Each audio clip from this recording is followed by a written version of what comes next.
출애굽기 34장 27절에서 35절의 말씀을 찾아서 우리 함께 교독하도록 하겠습니다. 제가 가지고 있는 페이지로는 구약 136페이지에 있습니다. 구약 136페이지에 있는 출애굽기 34장 27절에서 35절 말씀을 우리 함께 보도록 하겠습니다. 다 찾으신 줄 알고 제가 먼저 27절 말씀을 읽겠습니다. 여호와께서 모세에게 이르시되 너는 이 말들을 기록하라. 내가 이 말들의 뜻대로 너와 이스라엘과 언약을 세우심이니라 하시니라.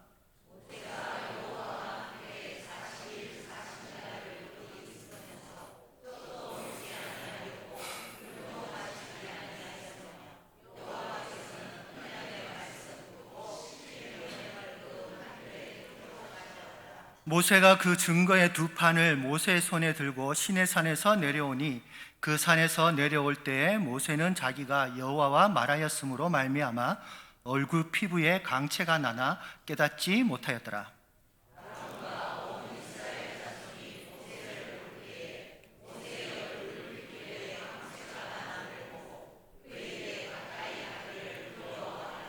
모세가 그들을 부르매 아론과 회중의 모든 어른이 모세에게로 오고 모세가 그들과 말하니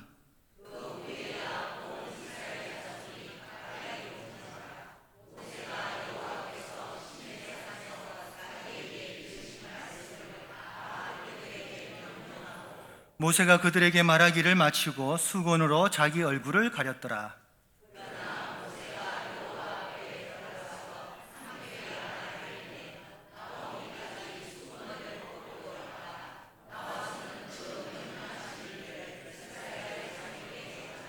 함께 읽겠습니다. 이스라엘 자손이 모세의 얼굴에 강체를 보므로 모세가 여호와께 말하러 들어가기까지 다시 수건으로 자기 얼굴을 가렸더라. 아멘. 오늘은 우리가 읽은 이 말씀을 가지고 두 가지 측면에서 한번 살펴볼까 합니다. 하나는 이 본문 말씀을 앞에 있는 내용과 이제 연결해서 보는 것이고, 또 다른 하나는 오늘 이 말씀을 신약 성경에서 특히 사도 바울이 이 말씀을 어떻게 바라보고 있는지 그것을 한번 살펴보는 시간을 갖도록 하겠습니다. 먼저 다시 본문을 보시면 오늘 본문의 말씀은 이렇게 시작합니다. 27절에 나오는 말씀이죠. 제가 읽어드릴 테니 그냥 눈으로 보시면 됩니다. 여호와께서 모세에게 이르시되 너는 이 말들을 기록하라. 하나님께서 모세에게 자신의 말씀을 기록하라고 명령하십니다. 그리고 나서 그 다음 28절을 보게 되면 이런 내용이 이어서 나옵니다. 제가 읽어드릴게요. 여호와께서는 언약의 말씀 곧 십계명을 그 판들에 기록하셨더라. 자, 먼저 하나님께서는 모세에게 말씀을 주시면서 더불어 이어서 십계명을 직접 기록해 주신 것을 우리가 여기서 보게 됩니다. 그런데 이 장면은요, 앞에 나오는 34장 1절의 내용과 연결해서 살펴볼 필요가 있습니다. 1절을 보게 되면 하나님께서는 먼저 이런 말씀을 하고 계십니다. 우리 같이 한번 읽어보겠습니다. 시작. 여호와께서 돌판 둘을 처음 것과 같이 다듬어 만들라. 내가 깨트린 처음 판에 있던 말을 내가 그 판에 쓰리니. 자, 여기서 보시면 하나님께서는 모세에게 두 개의 돌판을 만들라고 하십니다. 그리고 그 판을 만들라고 하시면서 그 이유를 이렇게 설명하고 계세요. 뭐라고 설명하고 계시느냐? 네가 깨트린 처음 판. 무슨 말입니까? 그러니까 모세가 그 전에 있었던 돌판을 깨트렸기 때문에 그래서 새로 만들라는 뜻입니다. 자, 여기서 우리는 이 말이 무슨 사건을 의미하는지 알 수가 있죠.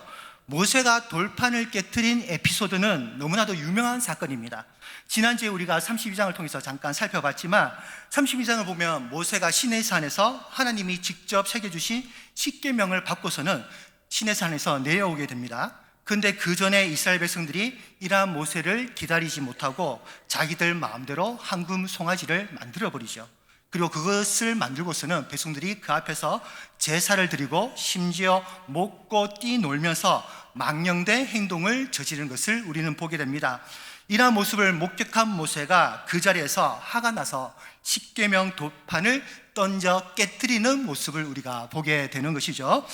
그래서 성경을 보게 되면 돌판을 모세가 산 아래로 던졌다 이렇게 표현하고 있습니다. 산 아래 던졌다는 것은 높은 곳에서 아래로 던졌다는 것입니다. 그러니까 이 높은 곳에서 돌판을 던졌으니까 완전히 상산박살이 난 것을 우리는 짐작할 수가 있습니다. 자, 그런데 우리는 여기서 이러한 모세의 행동에 대해 잠시 생각을 해보게 됩니다. 그게 뭔가 하니 아무리 화가 났어도 십계명 돌판을 어떻게 내던질 수가 있느냐는 것입니다. 특히 오늘 본문에 나오는 돌판을 보시면 모세가 직접 그 판을 만드는 것을 볼 수가 있습니다. 그런데 여러분 32장을 보시면요, 그 32장에 모세가 받은 돌판은 모세가 만든 것이 아니라 하나님께서 만들어주신 돌판입니다. 그러니까 하나님께서 돌판도 미리 준비해 주시고 그 돌판 가운데 직접 글을 새겨 주신 것이죠. 하나님께서 직접 만들어 주시고 하나님께서 직접 준비하시고 그리고 하나님께서 직접 새겨 주신 그 돌판, 십계명 돌판을 인간인 모세가 깨뜨렸다는 것입니다. 이것은 자칫 보면 신성 모독이 될 수가 있습니다. 하나님의 거룩한 돌판을 인간인 모세가 어떻게 깨뜨려 버릴 수가 있느냐는 것입니다. 그런데 성경을 보시면요, 이러한 모세의 행동에 대해 하나님은 아무런 반응을 하지 않습니다. 다만 이스라엘 백성들의 어리석고 제된 행동에 대해서만 언급하신다는 것을 우리는 볼 수가 있는 것이죠.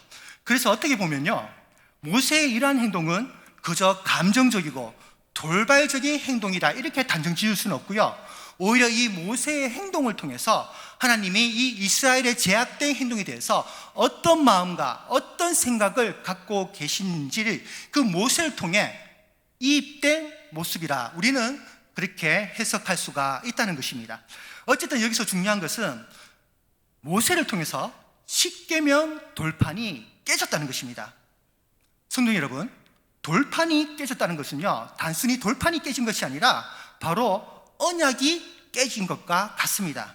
왜냐하면 오늘 본문 말씀이 그것을 가르쳐주고 있기 때문입니다. 다시 27절과 28절 보시면 성경은 이 십계명의 돌판을 그냥 십계명이라 하지 않고 그냥 돌판이라 하지 않고 이렇게 표현합니다. 제가 읽어드릴게요. 언약의 말씀 곧 십계명을 그 판들에 기록하셨더라. 뭐라고 말씀하십니까? 바로 언약의 말씀이라고 얘기하고 있습니다. 그러니까요, 이 십계명의 말씀이 단순히 법률적이고 율법적인 말씀이 아니라는 것입니다. 이 십계명은요, 그냥 계명을 넘어서서 하나님과 이스라엘 백성들의 언약을 상징하는 그런 말씀이라는 것이죠. 그래서 우리가 지금도 십계명을 묵상할 때 이 십계명을요, 그저 법전이다, 율법이다 이렇게 생각해서는 안 됩니다. 이 십계명 가운데 하나님의 변함없는 언약이, 약속이, 생명이 우리를 향해 흘러가고 있다는 사실을 우리는 십계명을 통해서 알고 있어야 된다는 것이죠. 항상 그것을 전제로 해서 우리가 십계명을 볼 줄 알아야 한다는 것입니다. 자, 그런데 여기서 중요한 것은 무엇이냐면은 이런 귀한 언약이 앞에서는요, 32장에서는요 인간들의 죄와 방종에 의해서 깨트려졌다는 것입니다. 다시 말해, 한마디로 말해서 언약이 파기되었다는 것입니다. 32장은 그걸 보여주는 거예요. 모세의 행동을 통해서 그것을 우리에게 보여주고 있다는 겁니다. 그런데 놀라운 것은 뭔지 아십니까? 참으로 놀랍고 다행인 것은 오늘 34장의 말씀을 보게 되면 이 깨졌던 언약이 하나님에 의해서 다시 회복이 되는 것을 보게 됩니다. 인간들의 죄와 방종에 의해서, 타락에 의해서 깨어졌던 그 돌판이, 그 32장에서 깨어졌던 그 언약이 깨어졌던 그 돌판이 34장에서는요 하나님의 말씀에 의해서 다시 회복되고 복구되어지더라는 것입니다. 34장은 그걸 보여주고 있는 거예요. 하나님의 은혜라는 것이죠. 비록 인간들은 항상 배반하고 하나님께 대항하지만 그 전능하신 하나님께서는 그럼에도 불구하고 이러한 인간들을 향한 언약을 버리지 아니하시고 잊지 아니하시고 절대 가볍게 취급하지 않으신다는 것, 이것을 34장에서 보여주고 있습니다. 그리고 이러한 하나님의 모습이, 이러한 하나님의 속성이, 그리고 이러한 하나님의 역사가 우리에게서는 이스라엘 백성들에게 있어서는 가장 큰 은혜요, 축복이라는 사실을 우리에게 가르쳐주고 있는 것입니다. 그래서 34장 6절을 보게 되면 하나님께서는 이런 백성들에게 다시 언약의 판을 새겨주시면서 스스로 자신이 어떠한 하나님인지를 이렇게 직접적으로 가르쳐주고 있는 것을 우리는 보게 됩니다. 그게 34장 6절에 있습니다. 같이 읽어보겠습니다. 시작.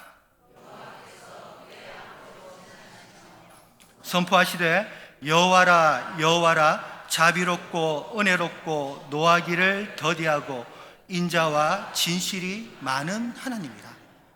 자, 보십시오. 하나님께서 깨트려졌던 그 십계명 언약의 돌판을 다시 새겨주시기 전에 먼저 하나님이 어떠한 분인지를 이렇게 설명하고 있습니다. 어떤 하나님이십니까? 바로 하나님께서는 스스로 자신이 매우 자비롭고 은혜로운 분이심을 강조하고 계십니다. 이것은 다르게 표현하면 하나님의 이러한 자비와 은혜가 아니면 이스라엘 백성들은요, 죄로 인해서 망해도 벌써 망했다는 것이죠. 하나님께서 인자와 진실이 충만하지 않으셨다면 이스라엘 백성들을 향한 모든 언약은요, 깨져도 벌써 깨졌다는 것입니다. 따라서 오늘 34장에서 하나님께서 이스라엘 백성들에게 어떠한 분인지를 분명히 가르쳐주고 있습니다. 이 깨졌던 언약의 판을 다시 만들어 주시면서, 새롭게 만들어 주시면서 자신의 속성에 대해, 자신의 성품에 대해 분명히 가르쳐 주고 있는 것이죠. 너희들과 함께 하시는 하나님이 어떠한 분이신지, 너희들을 애굽에서 구원한 하나님이 어떠한 신이신지를 분명히 알라는 겁니다. 분명히 알고 믿으라는 겁니다. 분명히 알고 예배하라는 것이죠. 그리고 그러한 하나님을 너희들이 진심으로 찬양하고 예배하라는 것입니다. 그저 물질의 복을 채워주시는 그런 하나님만을 생각하지 말고, 그저 병으로부터 고쳐주시는 그런 기적의 하나님만 생각하지 말고, 그저 물리적인 성공을 주시는 그런 기복적인 하나님만 너희들이 생각하지 말고, 묵상하지 말고, 그분의 선하시고 은혜로운 속성을 기억하면서, 그분의 성품을 생각하면서, 묵상하면서 진심으로 찬양하고 예배할 줄 알라는 것입니다. 왜일까요? 왜일까요? 바로 이러한 하나님의 귀한 속성 때문에, 성품 때문에 너희들이 하나님의 백성이 되었고 하나님의 언약 아래에 있을 수 있었다는 것을 보여주고 있는 겁니다. 가르쳐주고 있는 겁니다. 그리고 이러한 하나님의 귀한 성품 때문에 깨졌던 언약의 돌판이 다시 새겨질 수 있었다는 사실입니다. 아멘. 32장과 34장은 이렇게 연결해서 바라볼 줄 알아야 된다는 것이죠. 결국 하나님의 그 속성과 그 자비하신 성품과 그 언약에 대한 그 열심이 없으셨다면 십계명 돌판은 더 이상 회복될 수가 없었다는 겁니다. 바꾸어 말씀드려서 이스라엘 백성들은 하나님의 백성이 될 수가 없었다는 거예요. 다시 말씀드려서 이스라엘 백성들은 구원받을 수가 없었다는 것입니다. 다시 말씀드려서 이스라엘 백성들 가운데 예수 그리스도가 올 수가 없다는 거예요. 또한 이와 더불어서 여기서 우리가 한 가지 더 알 수가 있는 사실은, 눈에 보이는 돌판은요, 언제든지 깨질 수가 있다는 것입니다. 언약을 기록하고 있는 돌판, 언약을 담고 있는 제도, 언약을 새겨놓은 건물, 이런 외적이고 물리적인 형태들은 언제든지 깨질 수 있고 사라질 수가 있습니다. 심지어 언약을 직접 받은 모세도 사라질 수가 있습니다. 영원하지 않다는 것이죠. 그런데 오늘 우리가 여기서 분명히 알 수가 있는 사실은 무엇이냐면, 언약을 담은 돌판은 깨지더라도 언약을 주신 하나님은 여전하시더란 거예요. 돌판은 언제든지 사라질 수가 있습니다. 지금도 십계명은 우리가 흔적도 없이 사라졌습니다. 그렇지만 무엇이 사라지지 않습니까? 언약을 주신 하나님은 절대 사라지지 않는다는 거예요. 언약을 만들어 주신 하나님, 언약을 주신 하나님, 그 하나님은 여전히 그 언약을 기억하시면서 역사하고 계심을 우리에게 더불어서 가르쳐 주고 있습니다. 이것은 우리에게 무엇을 가르쳐 주냐면 결국 언약의 주체는, 다시 한번 말씀드립니다, 언약의 주체는 하나님이시라는 겁니다. 언약의 주체는 우리가 아니라는 거예요. 왜냐하면 우리는 변할 수가 있거든요. 그런데 변하지 않는 하나님이 분명히 언약의 주체가 되어야 한다는 것입니다. 다행히 실제적으로 그렇고요. 언약의 주체 되신 하나님이 변하지 아니하시니 돌판이 다시 새겨지는 거예요. 언약의 주체가 하나님이 되지 않는다면 돌판은 다시 새겨질 수가 없는 것이죠. 언약의 주체가 하나님이시기 때문에 쉽게 깨지거나 함부로 파기될 수 없다는 겁니다. 눈에 보이는 돌판은 사라질지언정 언약의 주체 되신 하나님은 사라지지 않으니 계속해서 이스라엘 백성들과 그 언약 가운데 하나님이 머물고 계시더라는 것입니다. 하나님께서 스스로 언약을 포기하시거나 소멸시키지 않는 이상 언약의 돌판이 수십 번, 수백 번 깨진다 하더라도 그 언약은 소멸될 수도 없고 깨질 수가 없다는 사실을 믿으시기 바랍니다. 그래서 예수님이 그런 말씀을 하셨죠. 잘 아는 말씀입니다. 자신을 계속해서 공격하는 유대인들에게 요한복음을 보시면, 요한복음 2장을 보시면 예수님께서 이렇게 말씀하십니다. 이 성전을 헐라. 잘 아는 말씀이죠. 이 성전을 헐라. 성도 여러분, 이것이 좀 더 직설적으로 해석하자면 어떻게 표현할 수 있냐면은 나를 물리적으로 죽여보라는 겁니다. 이 성전을 헐라는 것은 결국 예수님을 상징하죠. 너희들이 나를 물리적으로 죽여보라는 겁니다. 오늘 말씀과 연결해서 살펴보면 너희들이 나를 물리적으로 깨트려 보라는 것이죠. 하지만 뭡니까? 하나님의 약속은 깨지지 않는다는 거예요. 예수 그리스도를 향한 메시아를 통한 하나님의 구원의 약속은 너희들이 나를 물리적으로 어떤 식으로 죽이든 나를 어떤 식으로 깨트리든 나를 통한 하나님의 구원의 약속은 깰 수가 없다는 거. 예수님도 그렇게 말씀하고 계십니다. 물론 모세가 십계명을 깨트린 행동을 유대인들이 예수님을 대적한 것과 같다는 뜻이 아닙니다. 내가 말하고자 하는 바는 무엇이냐면 항상 언약의 주체는 하나님이시고 예수 그리스도라는 겁니다. 그러니 하나님의 언약은 그 누구도 깨트릴 수가 없습니다. 심지어 천사나 마귀나 그 어떤 존재도 끊을 수 없고 깨트릴 수 없음을 우리는 분명히 알고 있어야 합니다. 자, 그리고 나서 다시 오늘 본문을 보시면 언약판을 들고 산에서 내려온 모세에게 이제 놀라운 역사가 일어나는 것을 보게 됩니다. 29절을 보게 되면 모세의 얼굴에 본문에 보신 대로 강체가 나타나게 되는 것이죠. 성도 여러분, 여기서 강체란 단어는 히브리어로 카란인데 그 뜻이 빛을 발하다, 뿔을 내보이다, 이런 뜻이 있습니다. 빛을 발하다, 뿔을 내보이다. 여기서 뿔은요 건세와 영광을 상징하는데, 이처럼 모세의 얼굴에 나타난 강체가 평범한 빛이 아니라 하나님의 영광이 드러난 강체라는 것을 우리는 단어를 통해서 알 수가 있습니다. 근데 여기서 중요한 것은 이렇게 모세의 얼굴에서 강체가 나게 된 이유를 29절에서는 이렇게 설명하고 있습니다. 제가 읽어드리겠습니다. 모세는 자기가 여호와와 말하였으므로. 이것 때문에 모세의 얼굴에 강체가 났다는 것입니다. 하나님의 영광이 밝게 나타났다는 거예요.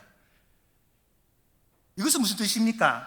여기서 모세가 여호와와 말하였다는 것은 바로 그동안 모세가 하나님과 가까이 친밀하게 생활했다는 뜻입니다. 그것도 28절을 보게 되면요, 모세는 하루 이틀도 아니고 40일 동안 하나님과 가까이 있었다고 우리에게 가르쳐주고 있습니다. 심지어 그 40일 동안 먹지도 않고 마시지도 않았다고 얘기하고 있어요. 이것을 좀 가정에서 설명하면 어떻게 풀 수가 있느냐면, 모세는 이 40일 동안 24시간 내내 하나님과 함께하며 지냈다는 것입니다. 그러니 자연스럽게 그의 얼굴에 하나님의 영광의 강체가 임할 수밖에 없었다는 것이죠. 세상의 모든 것을 단절하고 하나님과 가까이 한 그 시간들이 이러한 영광의 순간으로 나타나더라는 것입니다. 그래서 출애굽기 29장 37절을 보게 되면 이런 말씀이 있습니다. 제가 읽어드리겠습니다. 너는 이래 동안 제단을 위하여 속죄하여 거룩하게 하라.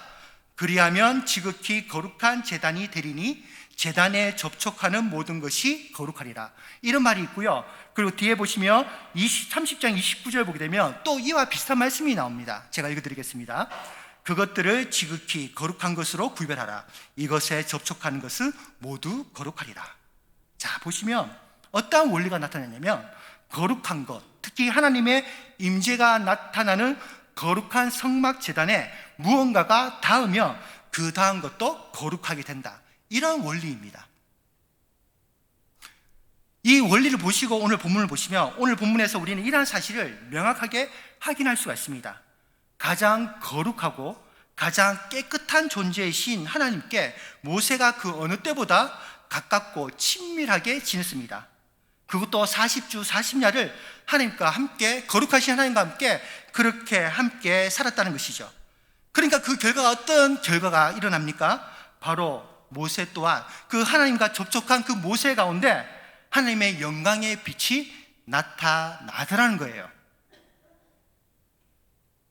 거룩한 존재에 온전히 접촉한 사람이 하나님을 통해 어떠한 영광과 거룩함을 누리게 될지를 분명히 보여주고 있는 말씀입니다. 자, 그렇다고 해서 오늘 사는 우리들이 지금의 모세처럼 세상을 다 단절하고 금식하면서 살라는 뜻이 아닙니다. 다만 중요한 것은 여기서 우리가 무엇을 알 수가 있냐면은 우리가 세상을 이길 힘이 결국 어떻게 나타나느냐, 우리가 이 악한 세상 가운데 거룩한 삶을 살아가기 위해서는 우리가 어떻게 해야 되느냐, 그 답이 나오고 있습니다. 그게 뭐냐? 바로 하나님과 깊은 친밀한 교제 가운데 살 수 있어야 한다는 것입니다. 이게 답이라는 거예요. 물론 집을 떠나서 어떤 직장을 떠나서 사회와 단절해서 맨날 교회에서 먹고 자란 뜻이 아닙니다. 우리가 이 세상을 이길 힘이 이 세상 가운데, 이 어둠 가운데 빛을 발하려면 어떻게 해야 되느냐? 바로 거룩한 존재이신 하나님과 친밀한 관계, 그 관계를 살아가야 된다는 것이죠. 여러분들이 있는 장소에서, 여러분들이 있는 가정에서, 여러분들이 속해 있는 그 직장과 그 공동체 가운데서 항상 하나님을 묵상하고 하나님의 말씀을 의지하면서 살아갈 때 우리의 삶 가운데 자연스럽게 하나님의 영광과 역사가 나타날 줄 믿습니다. 아멘. 그걸 보여주고 있는 거예요. 하나님과 너무나도 밀접하게 생활하고 그분과 말씀으로 교제했던 그 모세 가운데 자연스럽게 자신이 생각하지도 않았고 의도하지 않았는데 하나님의 영광이 자연스럽게 나타나는 것입니다. 결국 우리가 세상을 이길 힘은 바로 하나님과의 교제에 있다는 것을 우리에게 보여주고 있는 것이죠. 그리고 더불어서 이러한 모세의 얼굴에 나타난 강체는 또 무엇을 우리에게 가르쳐주냐면 언젠가 모든 믿음의 성도들이 누릴 영광의 강체를 보여주고 있습니다. 그걸 우리는 어디서 유추할 수 있냐면 바로 마태복음 13장 43절에서 알 수가 있는데요. 우리 같이 한번 읽어보도록 하겠습니다. 시작. 그때 의인들은 자기 아버지 나라에서 해와 같이 빛나리라. 귀 있는 자는 들으라. 자, 예수님께서 분명히 우리에게 이렇게 약속하셨습니다. 언젠가 완성된 하나님 나라에 임하는 모든 자녀들이 해와 같이 빛날 것이라고 우리에게 직접 약속하셨습니다. 약속하셨다는 것은 당연히 그렇게 될 거라는 거예요. 의심하지 말라는 겁니다. 그 약속을 믿고 너희들이 이 세상을 이겨나가라는 것입니다. 하나님 나라에서는 모든 성도들이 하나님과 깊은 친밀한 관계에 있으면서 그 관계를 통해서 하나님의 영광으로 빛날 것이라고 우리에게 말씀하고 계세요. 그러니 이러한 날들을, 이러한 하나님의 나라를 사모하면서 성도들은 살아가야 한다고 말씀하고 계십니다. 따라서 오늘 모세가 누린 강체는 언젠가 우리가 누릴 영광의 강체라는 사실을 믿으시기 바랍니다. 자, 그런데 오늘 본문에서 또 우리가 좀 살펴봐야 될 것은 뭐냐 하면 좀 흥미로운 또 장면이 있는데 그게 바로 33절에 나옵니다. 33절을 보게 되면 모세가 이 강체 때문에 백성들 앞에서 수건으로 얼굴을 가렸다는 사실을 우리에게 가르쳐주고 있습니다. 오늘 말씀에서는 그 이유에 대해서 구체적인 설명을 해주지는 않습니다. 다만 우리가 여기서 짐작할 수 있는 것은 30절을 보게 되면 백성들이 모세에게서 나는 강체를 보고 이렇게 기록하고 있습니다. 뭐라고 기록하고 있느냐? 백성들이 모세를 가까이 하기를 두려워했다. 이렇게 기록되어 있어요. 성도 여러분, 여기서의 백성들의 두려움은 그들이 하나님의 영광과 임재를 보면서 두려워했다는 것과 같은 의미입니다. 특히 출애굽기 20장 19절을 보시면 백성들이 시내산에서 여호와 하나님의 말씀을 듣고서는 크게 두려워하는 장면이 나오는데, 그때의 반응과 오늘 본문에 나오는 모세를 보고 두려워하는 반응이 거의 비슷하다는 것입니다. 단어나 문맥을 보게 되면요. 그래서 원래 이스라엘 백성들은요, 자신들이 거룩하신 여호와 하나님 앞에 나가게 되면 죽을 것이라고 그렇게 생각했었습니다. 그렇기 때문에 두려워했다는 것이죠. 그런데 이와 비슷한 생각, 이와 같은 비슷한 두려움이 오늘 본문에서 모세의 모습을 보고 백성들이 두려워했다는 것을 우리에게 가르쳐주고 있는 거예요. 이것은 어떻게 보면 백성들이 지금 모세를 신격화하고 있는 겁니다. 비록 모세가 하나님의 영광으로 가득한 얼굴을 가지게 되었지만 모세는 결코 신이 될 수가 없죠. 그런데 백성들은 모세를 하나님처럼 두려워하고 있다는 것입니다. 따라서 모세는 백성들이 자신을 신격화하거나 절대화할까봐, 하나님처럼 그렇게 절대화할까봐 그것을 방지하기 위해 수건을 가렸을 것이다. 그렇게 학자들은 해석하기도 합니다. 충분히 그렇게 볼 수 있는 내용이죠. 그런데 성도 여러분, 제가 오늘 여기서 말하고자 하는 것은 이보다 더 중요한 해석이 있는데, 그 해석이 바로 이제 제가 두 번째로 말씀드릴 내용입니다. 고린도후서 3장에 보시면 사도 바울은 이것을 스스로 사도 바울이 이 본문을 가지고 해석하는 내용이 있는데, 그것을 한번 살펴보도록 하겠습니다. 고린도후서 3장 13절에서 16절 말씀 보게 되면 사도 바울은 모세가 자신의 얼굴에 수건을 쓴 사건을 이렇게 언급하고 있습니다. 중요한 말씀이니까 좀 길지만 한번 읽어보고 계속해서 설명해 드리도록 하겠습니다. 같이 읽겠습니다. 시작.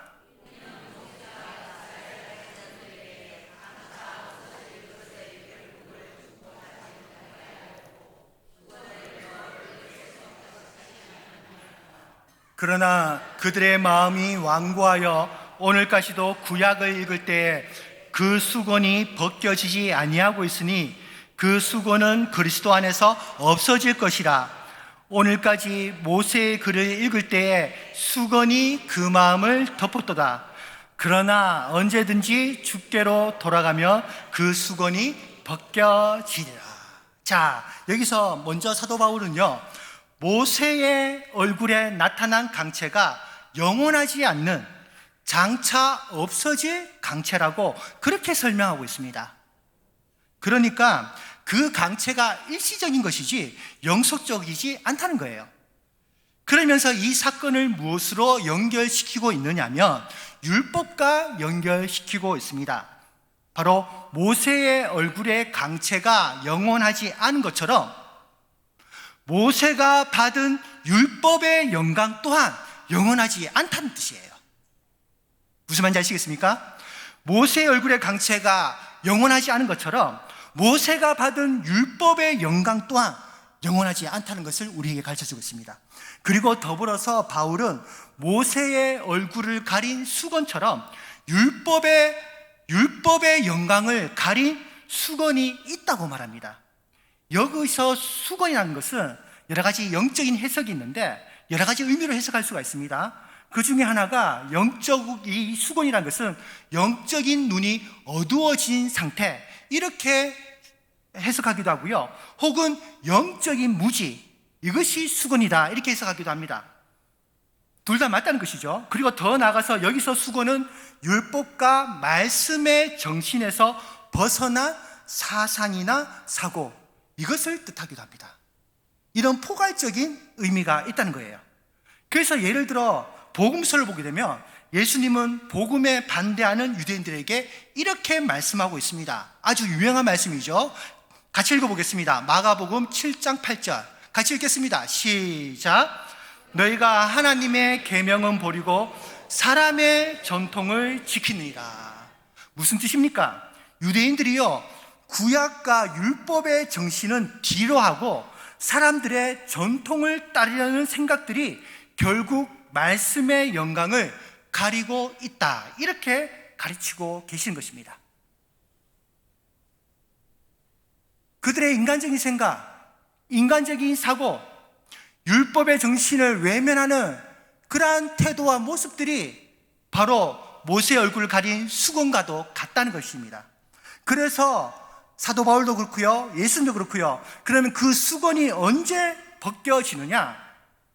바로 예수 그리스도를 통하여 그 수건이 벗겨지고 그로 인해서 진정한 율법의 영광을 보게 될 것이다, 그렇게 설명하고 있는 것이죠.